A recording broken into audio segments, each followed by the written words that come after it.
35 inches or something like that. I So guess anybody I didn't really like Jordan Watkins is just why I didn't. I don't like the Niners, and I did not like that pick in particular. So that's kind of why when I lean towards that, yeah. Turn up your volume. Because you're about to listen to The Sick Podcast. Draft Digest. The sickest NFL draft and scouting podcast. It's gonna be sick. Jimmy pulled that off like a freaking That was like a ninja move there because I was in the middle. I don't know where he cut it, but hopefully I didn't say anything embarrassing. No. Welcome to the Sick Podcast. I still don't know how to do the intro. Well, yeah, so it's Emily Van Buskirk, John Vogel, myself. Welcome in. It's been another great week. We're getting into, again, not much to talk about in football season. Everybody's excited about the schedule release. That's coming. Well, we got some of it. We got some of it today. A little bit. The international slate, yes. And a few other random games here and there. Do you get excited about the schedule release? Is that something that gets you pumped up?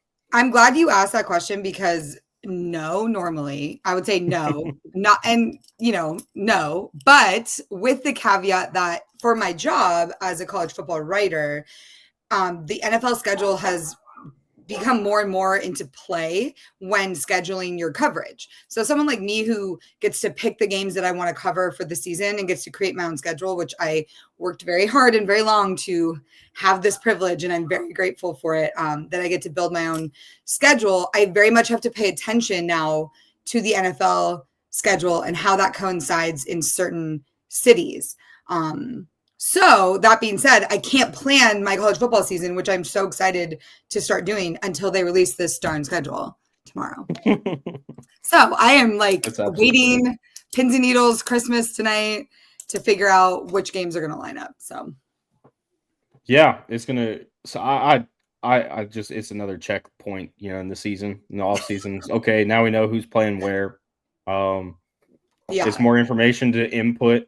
So when you're getting ready for the NFL season, you got some stuff to work with there. But I know a lot of people get excited about it, and I'm sure season ticket holders love it. Yeah, y'all go crazy with it. Wait, I have a question for you though. If you had to pick one of the international games, like let's say I was like, "Hey, John, Dublin for sure." Oh yeah, Dublin because it's Dublin or because of the matchup. Because of Dublin. It's Dublin. Okay. You don't go to an international game as an American because you want to watch the game. You go for the rest of it, like the rest of the What if you wanted to see your team in an international setting? Then I feel like people would go because it's internationally. Team. Yeah, absolutely. Yeah. And what we've seen in the international games up to this point is it doesn't matter who's playing. Everybody's showing up. They're wearing their jerseys. They're just there. Yeah. They're happy to have it. That's true. Okay, so the football doesn't matter as much. It's more about the experience. Yeah, in Dublin, I've only been to Ireland a couple times and in passing, so never like beyond the tarmac or the where you like gotten to explore the city or any of that. Right, exactly. So I would love to. Like Ireland is just a beautiful country. 100%. I have family relations from way up the family tree that came from there, and I'd love to experience that area. So yeah, absolutely be Dublin 100%. Okay, that makes sense. I was able to go cover Navy Notre Dame in Dublin 2 years ago or so. Mm-hmm. Incredible. So would recommend. Having done games internationally before, I did the Sydney Cup in Australia, would not recommend. But Dublin 100% would recommend. And I could see why. But you really have to give yourself enough time. So the biggest thing about these games is it's like, okay, that's one day of the trip. But you got to give yourself a week. Like I always make the mistake of trying to go in, cover the game, be like, oh, I'll take a day or two on the back end. You got to give yourself more time. So no, I want to go to the Madrid game. I want to go to Madrid. Yeah, that first time that we'll have teams there. I believe it's Washington and Miami that's playing there this year. Yeah. Mm-hmm. Yeah. So first NFL game in Spain. That would be a good one. Absolutely. But I think so. Of the games, we usually go to one of the NFL internationals. So that's the one I want to go to. But I think we're going to end up going to the Rams game in London. Mm-hmm. So I'm excited because I've never been to London, but also just a little bit kind of like boring in a way. Like not as cool as Spain. Yeah, exactly. I've always wanted to go to Spain. No offense to our friends across the pond. None at all. Just yeah. It's not the American thing where we beat you guys in 2 wars. It has nothing to do with that. Well, I had to get your take on that because I was curious because it's a pretty big slate, and I love watching the international slate grow. I think that's been so fun to see that kind of mature. So, absolutely. So on the NFL draft side, the only real noteworthy news to kind of touch on real quick is the fact that TV rights are up for sale. The NFL has opened up the bidding for NFL draft coverage. So there's a chance the next year, I think, it might be 20. I don't know when they're wanting to start this contract straight off the bat. That I hadn't been able to find yet. Also, I'll be honest, I didn't look that much into it. There is a legitimate chance that it won't be on ESPN. So I had a radio appearance I did on Monday up in Pennsylvania. Shout out Jed Donahue, always real classy professional, longtime guy in the industry. He pointed this out that ESPN has kind of made the NFL draft coverage with Mel Kiper over from the 80s, really helped expand it into what it is. When we had discussed what made the draft as big as it is, and it starts with Kiper. Obviously, he built the draft into what it is, but it really took that next step, I think, during the COVID year. We were all locked in our houses. You had the commissioner in his basement announcing draft picks. In his armchair. Weirdest visual ever, though. Like, we'll go down in history as just like people with the screen with all the fans in the back on the screen. So it was a wild dynamic, but it drew because that was the major sports event. That was really the only sports event going on at the time. It drew massive ratings that have carried and continued to grow exponentially really since that particular draft. So CBS obviously will probably be in the running. That would be a little wild. I think you'll see Fox in the running, and NBC will definitely be in the running with their Peacock coverage. Is there a place that you would rather see it other than ESPN? I mean, at this point, you just throw a dart. I don't know. Disney Plus? Can we get like some weird like AI stuff that Disney would do to make it? I don't know. We can watch Woody and Buzz narrate the drafts. That would be wild. Well, actually, that doesn't sound terrible, especially after this year and the commentating. Like people are kind of like, well, maybe I wouldn't mind that after this specific year. Because I get what you're saying about Kuiper, and obviously all the credit to him to building this up the way it is. But I think there comes a time when people are just kind of tired of that shtick to a degree. And this year definitely wore on a lot of people's patience with how they address it and how it's like a broken record sometimes, but he's a legend. So it's no disrespect in that regard. But in this day and age of football, it's like, what are we going to do different? What's going to be new? What's going to be the next thing? So I think they're going to look for a streaming service or a TV that's going to have some fresh idea within that, because the NFL, as slow as they are sometimes with change, they are actively trying to make it more relative, and recent and with the times. And we saw that with the decor, in Green Bay, it was very hip and modern, and a lot of the elements they brought into it with the band and the different people performing. So they're trying to do that every year. So I think, whoever's willing to kind of push that envelope a little bit might be the winner. Yeah, I think that sounds like NBC to me. NBC's put a ton of money into coverage with several different sports now. Obviously, they got in on the Big Ten deal as well. So that would make sense to me just because they have the streaming service that they can also use. It's going to be on everybody's TV. You can pick it up. You don't want to lose that aspect of it. to where you could pick it up on the airwaves with your TV antennas. But to have the streaming access as well, straight up with the platform that they have in Peacock, I think that's probably the biggest risk that ESPN has and NBC. This is not just a, hey, we're going to do we want to do this to just kind of add to our coverage. This is a major event. Yeah. That drew 50 million viewers over 3 days this year.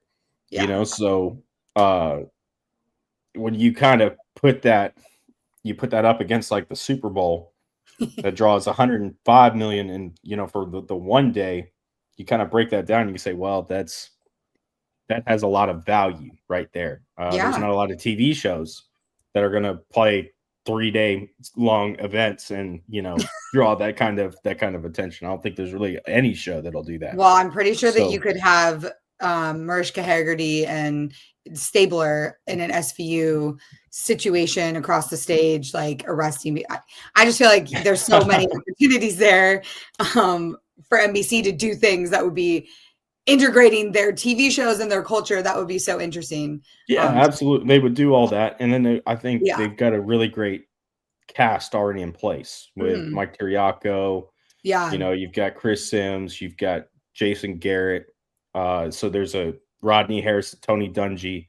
You start getting all these people involved in this and you start to kind of look at the paper and go, yeah, this is going to be a fresh new look to draft coverage. That sounds so nice. I'm rooting for it. I'm rooting for it. Okay. Like that's just, that's not even mentioning some of the college people they brought in, like Colt McCoy, get in on that action as well. So Colt McCoy he's hilarious. Colt's a good one. And I like listening to him call the games too. So I think he'd be a good broadcaster for the draft. He'd have insightful knowledge. He played the game. You have a couple old quarterbacks up there that, they've been around the game their entire lives. So, and then first off, a legendary coach in Dungy and a pretty darn good coach in Garrett. So I like Jason Garrett. I feel like he's so polarizing. People do not like him. Or they fun of a smile because it looked like the Joker at first for a little while, like the old Jack Nicholson Joker. It takes some time to get used to being on camera. I'm still like super awkward when I'm just like, you don't know, I understand that you forget and you just don't know what you're doing. But I like him. And I agree with you. I think people would welcome the change, but I think it'll be hard at first. You're going to get those people that are just like, oh, it's not the same without so-and-so, or it's not the same if we don't do it the same way. But, that's not the excuse. I guarantee you'll still be on NFL Network, everybody. You'll still have Jeremiah and Rick Eisen up there. Just, it'll be fine. It'll be fine. But you'll still have your NFL coverage. It'll be there. So let's look at these these teams that didn't do so well in the draft, or maybe made a little less sense than some of the other teams we talked about last week. I like how you said that instead of being like, the losers. No, this is just teams that maybe just didn't do so well. That's so nice. I just don't like to call them losers, because I know. there's so many ways that people criticize the draft class, right? Yeah. And then you go back 5 years later and you come back to this and you're like, oh man, you crapped on like the best class in the entire draft. So I try to stay a little more neutral with it. That's smart. You don't know how things are going to age. No. And this is the draft. Like if you're hitting 50%, you're doing great. Okay. So, hey, I'm not gonna. I don't want to crap on the draft. I don't want to crap on these guys. These are all young professionals that are gonna make the most of their really hard to get where they are. You're right, and that's and this is not disrespect to anybody like that. It's more just questionable like decision making within organizations and we don't know. At the end of the day, people need to understand we don't know. We're not in those rooms. We don't know what the major plan is for the next year, 5 years, 10 years. So we're all guessing, even media. We don't. We can have sources all we want, but they're not sharing the game plan with us. So no, draft rooms are so secretive nowadays. Yeah, I want to go in a draft room. Like I've always wanted to do a story in a draft room. That would be that'd be amazing. If 20 years ago, you might have been able to pull it off. I know. You know, you just need to know the right person. I feel like, that draft room and then the jersey room, which I've managed to make it to, although not during the draft, which I do want to sit in there during the draft and see, because that's probably the craziest place in the world on draft night. Yeah. But yeah, I feel like if you knew the right I mean, look at Bill Belichick's girlfriend. I mean, she literally has gotten in commercials and on the field at spring games. So I mean, literally anything is possible, especially for women. So I'm going to be in a draft room one of these days. I just need to be in the right place at the right time. Thank you, Jordan. Oh, my good. Okay, so the 49ers, I think, is a Yes. good place to start. Oh, thank you. You had brought them up, and I kind of agree. So a real quick look at their class. They had the 11th overall pick. They went with Michael Williams, the edge rusher out of Georgia. They followed it up in the second round with Alfred Collins, defensive tackle out of Texas. Third round went Nicholas Martin. He was a linebacker that picked up a lot of steam in the pre-draft process out of Oklahoma State. You had Upton Stout at the back end of the third round. Pretty solid little slot corner. Love that. From Western Kentucky. CJ West absolutely blew up the Shrine Bowl when he went through. Mm-hmm. They picked him up in the fourth round. He's an undersized, shorter defensive tackle that'll probably end up playing more of a nose. Jordan Watkins at the back end of the fourth, wide receiver out of Ole Miss. And then, you get into the back end of this draft and there's some shots. There's some pretty, I think that the back end of this draft made a lot more sense than the front end. Yeah. They went with Curtis Rourke in the 7th round. Junior Burgeon out of Montana is one of these underrated guys that he's a little, he's a video game type player. He's got that kind of athletic ability. Connor Colby, very athletic guard, tackle, so he could play both. Jordan James is going to start games for them at some point, inevitably. Yeah. Christian McCaffrey will get hurt at some point, and Jordan James will be, whoa, who is this cat? I know, but the real ones will know. I mean, this guy was on our Doak list forever. I mean, he's incredible. Yeah. He's like video game incredible. And I understand because Ashton Genty you didn't really see much else, and that's understandable. But Jordan James he's just as talented, I think. Yeah, he's a little bit smaller, and that's probably why he gets to the 5th round. But you want to talk about Bucky Irving kind of player in this draft. Not just because they come from the same school, but that's who it is. And then Marquise Siegel, underrated safety. He's probably going to be a starter at some point. Played in North Dakota State, transferred to Kansas State, played his last 2 years there.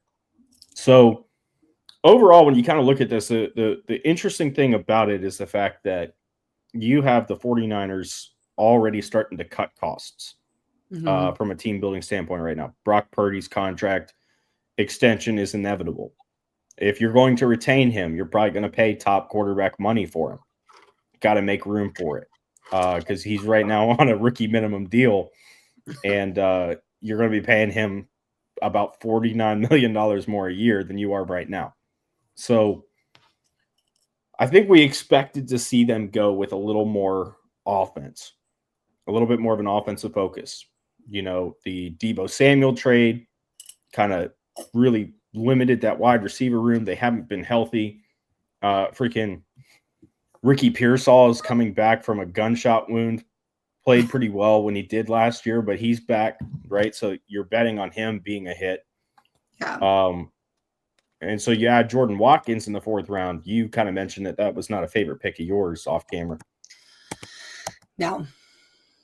I actually would say one of my it's so hard now because you're making me feel bad about these are people, these are kids, and I know that better than anybody. Like these are my guys, especially not him specifically, but in general, the guys I cover, I take pride in, I take interest in. To me,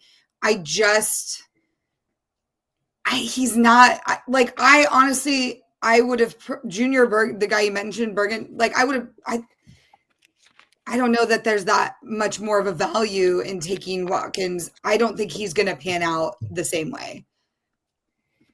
There's something about watching him. And, sometimes it's not just a numbers thing, or it's not just, it's a film thing and it's a feeling thing when you see these guys, what they quote unquote call the eye test, I guess, but it's more like a gut test. And I don't know. He's just not one of my favorite players. Also don't love Ole Miss. I mean, that's not neither here nor there, So, but one of the things that I think about him is that's interesting is when you look at what advanced scouts projected him to run, they were expecting him to run the 4.54 range.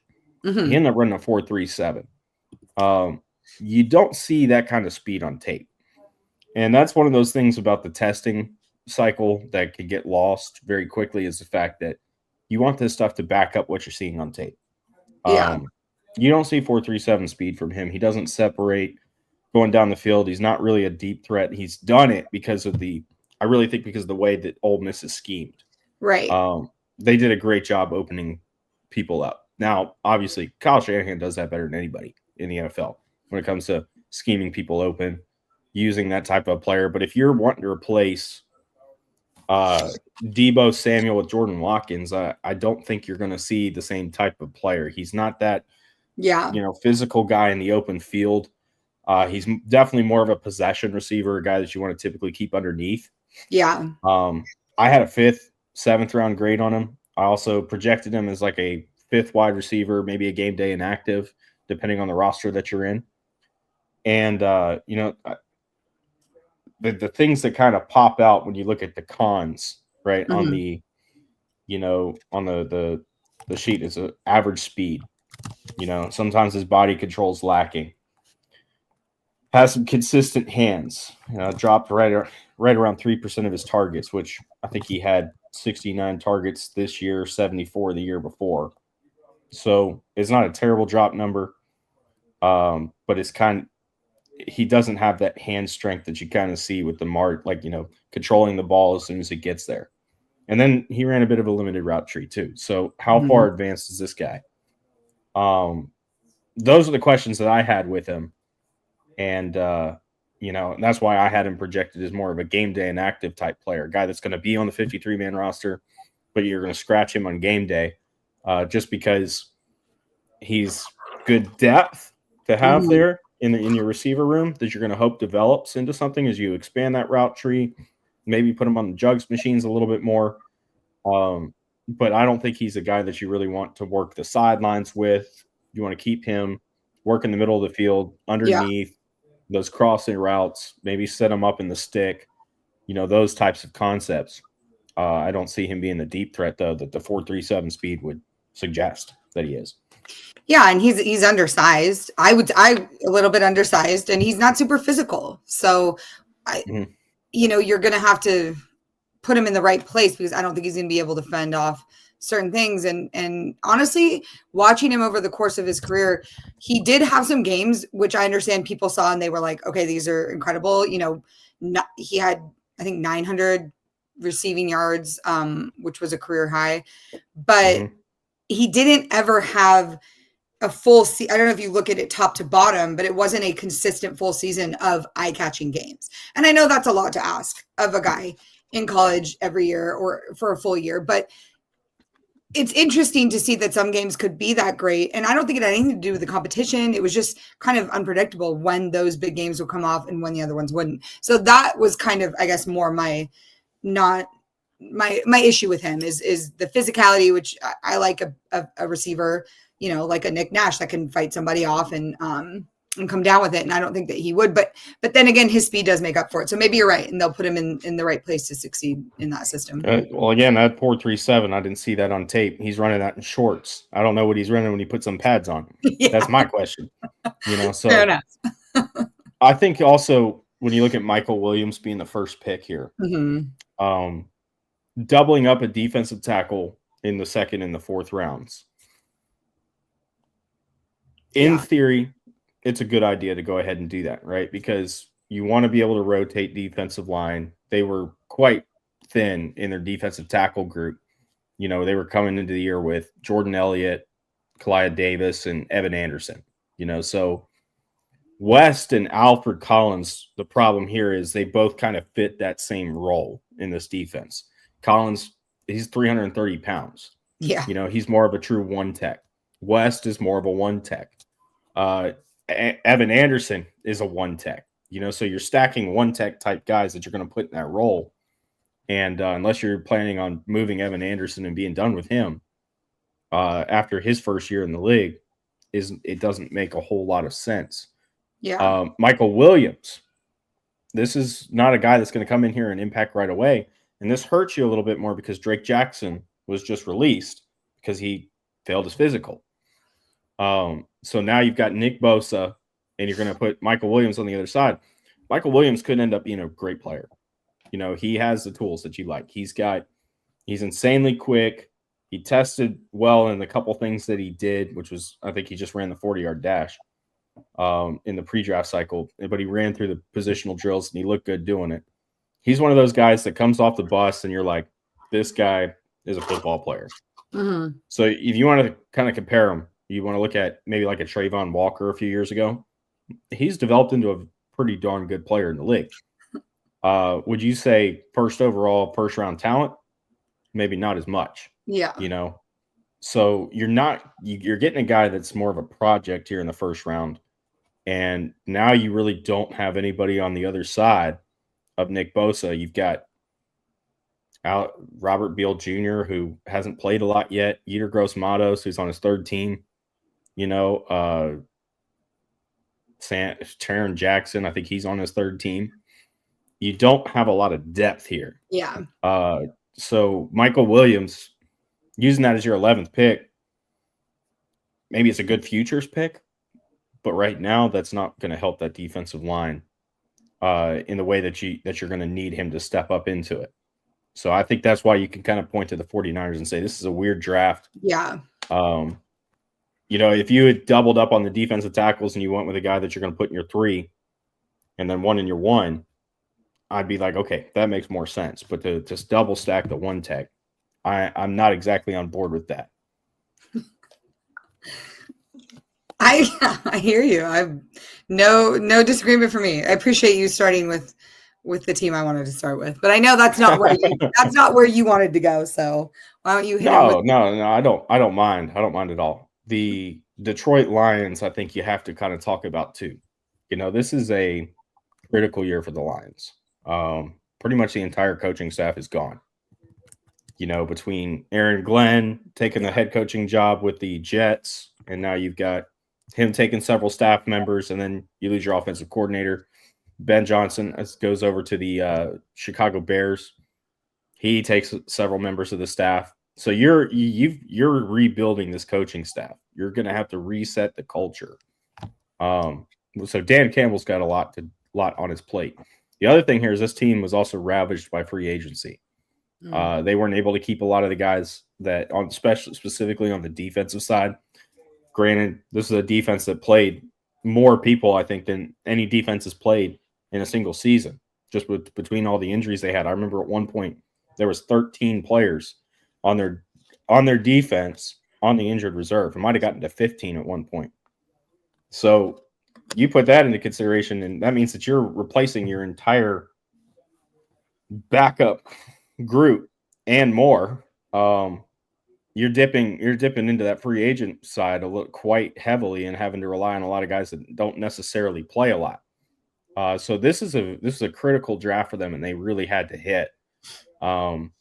And you've got some guys that are, to put it nicely, underwhelming, I think, across the board. Tyreek Williams, he's a straight up bull rusher.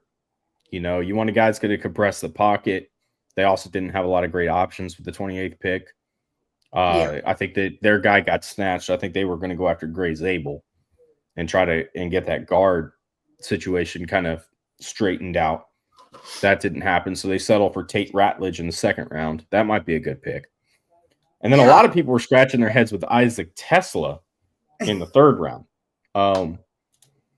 Personally, I had a seventh to high priority free agent grade on him. I thought he would be there later in the draft. And he's a big slot receiver, is what you're getting with him. You want to think about teams that use a big slot receiver with that kind of physicality. I would go back to the 49ers and look at Juwan Jennings. That's the type of player that you're kind of getting with Isaac Tesla. Now, Juwan Jennings also had to play, I think he's played several years now before he really became a big player. He was a star at Tennessee, University of Tennessee. Caught the Hail Mary pass that beat Georgia. Yeah. Critical. Awesome. I was blown away watching that game. That was an amazing game. From Josh Dobbs. And those first few years in the league, he was a special teams guy. Yeah. And so if you're getting a Juwan Jennings type player who's going to have that type of career arc, and that's kind of where I see Tesla, that's not a great option with what you need in the third round. They doubled up with the guards. They went Miles Frazier in the 7th round. They took your guy, Ahmed Hassanin. Thank you.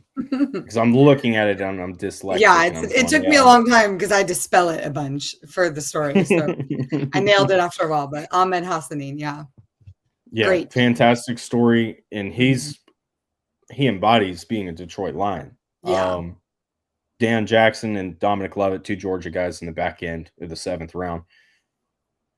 It's just an underwhelming class with the needs that you need to address. I like the aspect of trying to attack the trenches. I don't necessarily think Tyleik Williams is a great fit here.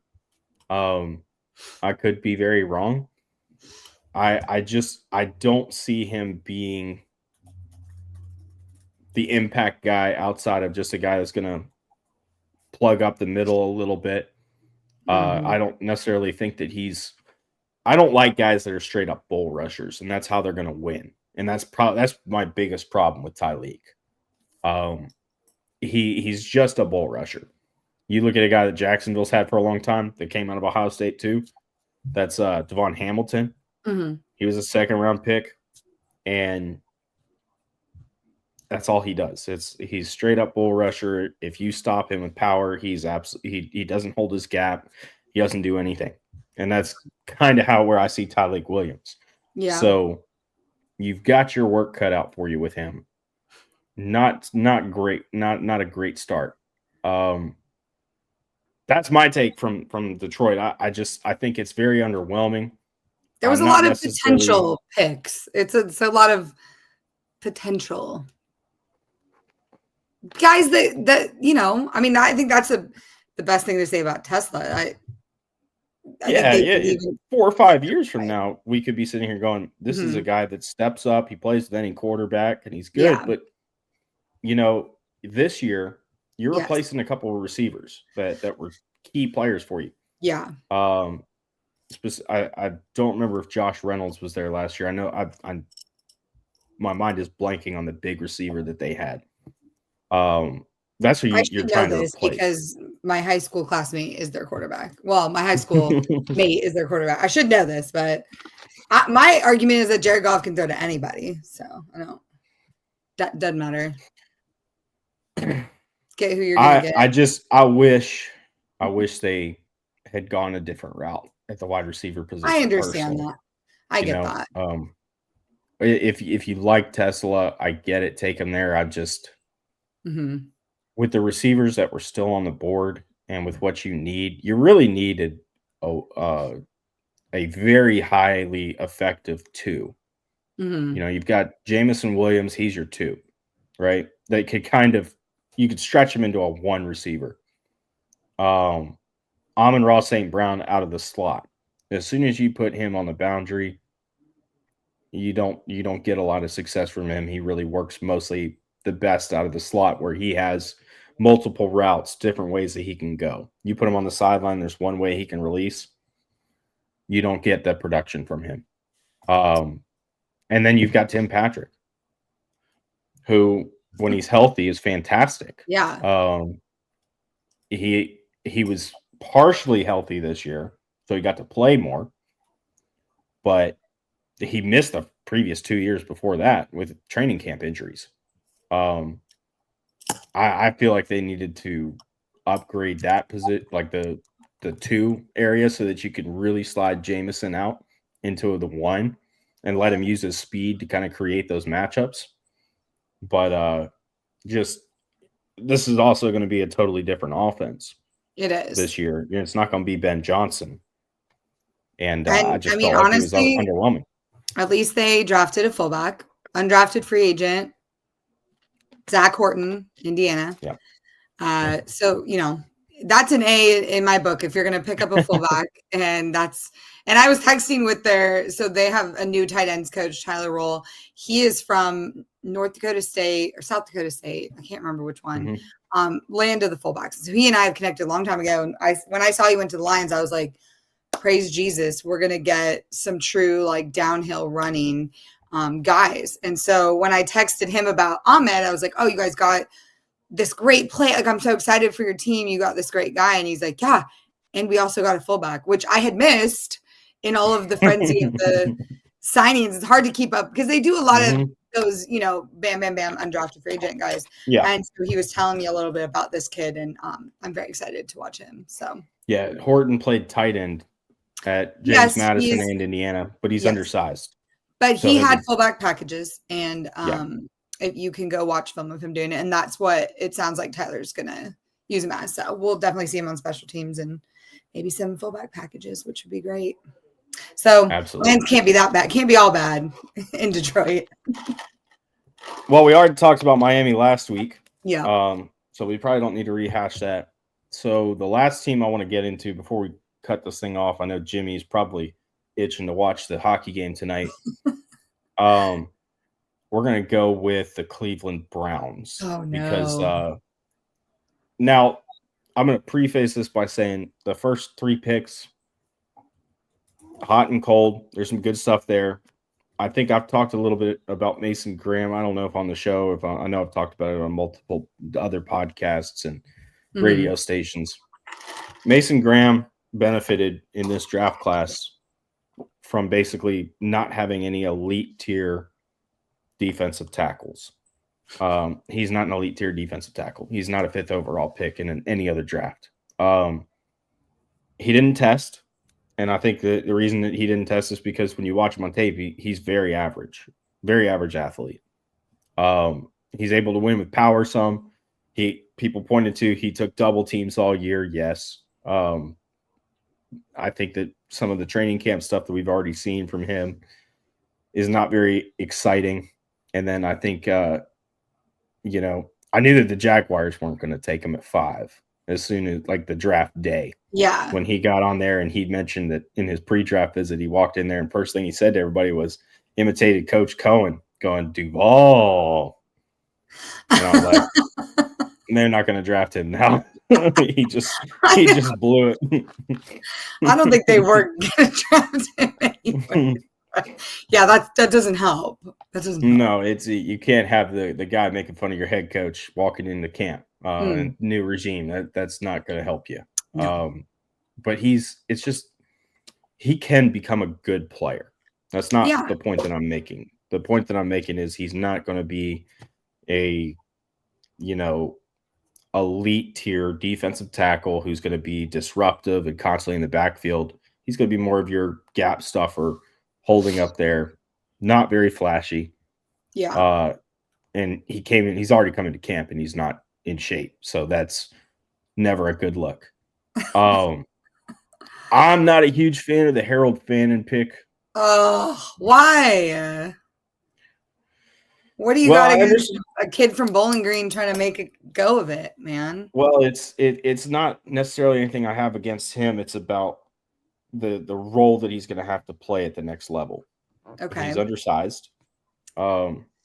He's 6'3", 240, so he's already going into more of an H-back role, big slot. And he's not the athlete that Dalton Kincaid is to play that big slot. So how many packages can you realistically put him into? He's not a great run blocker either. So that kind of limits your H-back package. Now, when he's moving in a straight line, he's fine. You saw a lot of those arrow routes. When gets those crossers going, he's good. But I think when he's asked to change direction, he's very tight, especially in his hips. He doesn't really use his feet well when he's going through his breaks. So there's not a lot of creation for separation there. So if you're going to play a lot of heavy zone against him, he's going to probably be able to find those spots and sit and do okay. He's going to do all right with the motion. As long as you've got him on a little arrow coming across, I think he could do that all day. It's just how many packages realistically can you put him into? How productive is he going to be? And I don't see a lot of ceiling here with this guy. He produced incredible numbers at Bowling Green. I don't want to discredit that. Yeah, it's a different playing field, when you get into the NFL from Bowling Green. And I don't think that he's going to be able to win a lot of the same ways that he did at Bowling Green. And then Dylan Gabriel. You don't like Dylan Gabriel? I love Dylan Gabriel, the person. As a person, he's phenomenal. Yeah, well, everybody needs personality hires, okay? Yeah, no, absolutely. You need a guy that is very pleasant to be around, okay, is uplifting and positive. Yeah, okay, maybe he's not the best quarterback, but can he go in and throw a pass? Yes. Is he going to be, the franchise guy? No, but that's not what you draft a guy like Dylan Gabriel for. And that's fine. He's smart. He's competitive, almost, I would say, to a fault. He's very competitive. He's a big gamer. He's a good locker room guy. I don't think there's a lot of downside where they drafted him at that stage with having a guy like that there. Would be my argument. I think that those are all fair points. The one thing I didn't like about him, even back in Oklahoma, and a couple of years ago on this very show, we were sitting there going into the Oklahoma-Texas game, and we were talking about it from a pregame matchup standpoint. I was talking about how Dylan Gabriel cannot hit the deep ball, and you see him consistently underthrowing it by 5-10 yards. And then he goes into that game, and he hits every damn deep ball he throws. Yeah. You only see that so often. Right. And I wonder if the adrenaline from the game helped him. I don't see that in the other 11 games that he played that year. I don't see that consistently on his Oregon tape. So there's. Did you watch much of his UCF tape? I mean, fair, I knew about him over there. Right. So I think UCF was the body of his work, which is what got him where he went next. Oklahoma, to me, was just not a good fit for him on a lot of different levels. I thought Oregon was fine. I think but if you really watch, he thrived in his time at UCF and their system that they ran there. And I guess you could argue, okay, well, the competition isn't as tough, and maybe there's some truth to that. Yeah, back then they weren't even in the Big 12 yet. No, they weren't. But they had some decent non-conferences, and he played. It was different. I would have to say he threw more. And there's something to be said with in these smaller schools, like you're throwing more balls and you're having to do more work because they didn't have a great run game, I believe, at the time. I think that was prior to Bowser, but I'm not. I have to go check.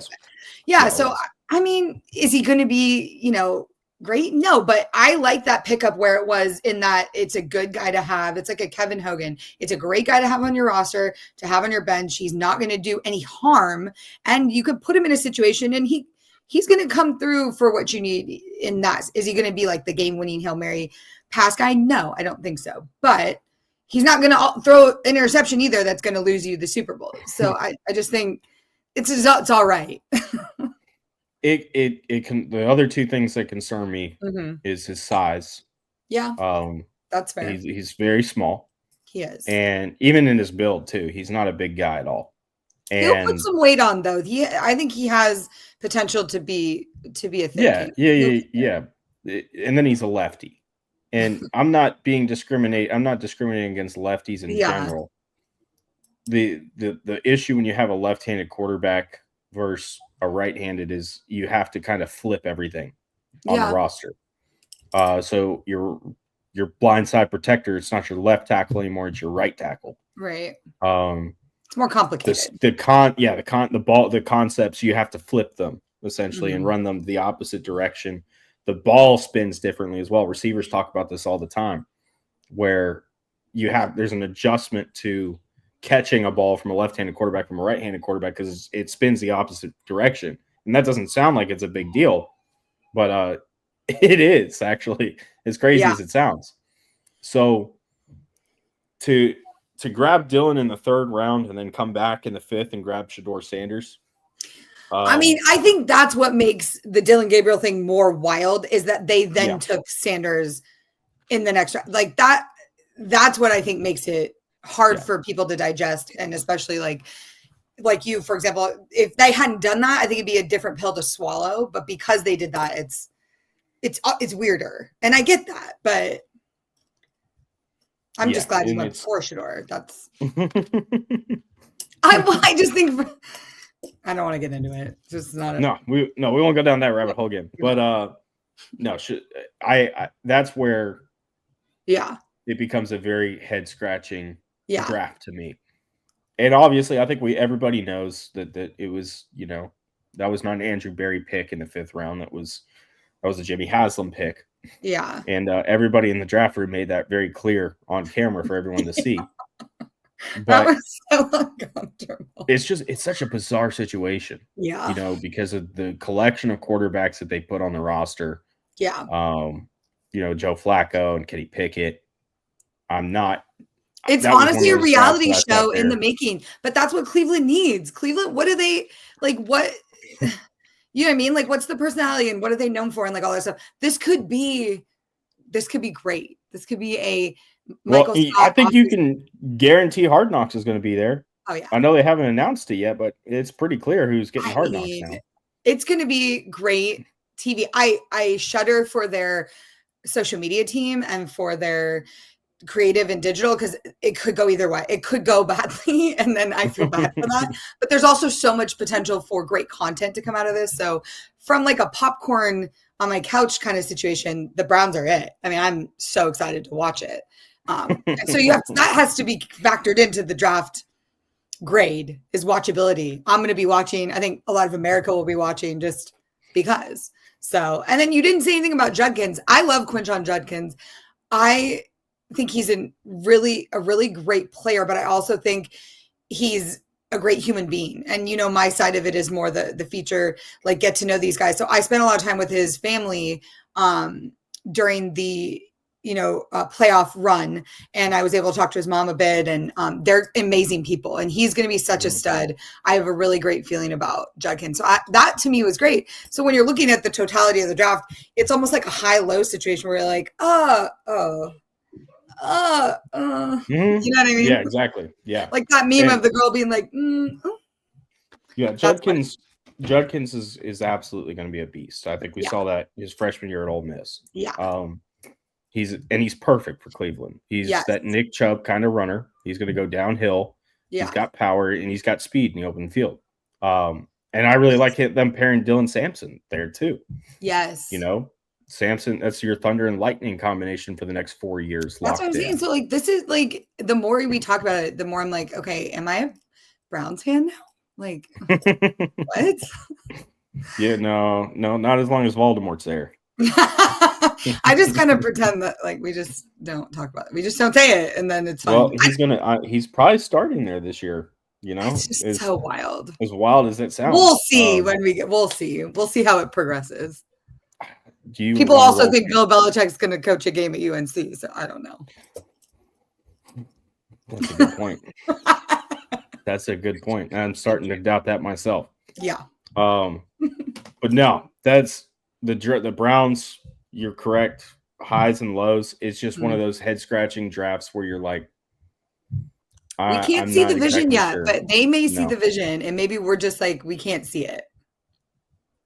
Hopefully that's what it is for Cleveland fans. My best friend out there, he comments on every single one of these videos. He needs something good to happen. We want this for you, sir. We do. So let's just trust the process, and then if it falls apart, then it falls apart, and then it's just the Browns, so it's fine. Like no, it'll be all right. Yet another year of mediocrity. But yeah, that should do it for Draft Digest. Be sure that you subscribe to the show. Make sure that you follow Miss Emily over here on X. Drop your handle real quick because it's MLNem. It's MLNem, EMILNEM, yeah. Like Eminem, but Emily, MLNem. Yeah, I remembered that. That's right there with the fullbacks. Make fullbacks great again. Yeah, my handle and my the whole brand. Yeah, it's brand, just the brand for sure. And then I'm at Draft Vogel. The show's at Sick Pod NFL Draft. And we'll be back at this next week. Let's see. Yeah, next week. I've got a few weeks I can still do this before I run off to annual training for a couple of weeks. And then I think Miss Emily's going to take over the show here. Oh, boy. I'm going to have to learn the introduction by then. I'll send you a couple scripts. So We're going to have some fun guests. So definitely everybody stay tuned. Absolutely. For everybody at the Sick Podcast Network, so long. We'll talk to you all next week. And Jimmy, let's wrap this thing up. And that's a wrap. Hope you don't miss us too much until next time. Follow the Sick Podcast Draft Digest on YouTube, X, Google Play, and Apple Podcasts.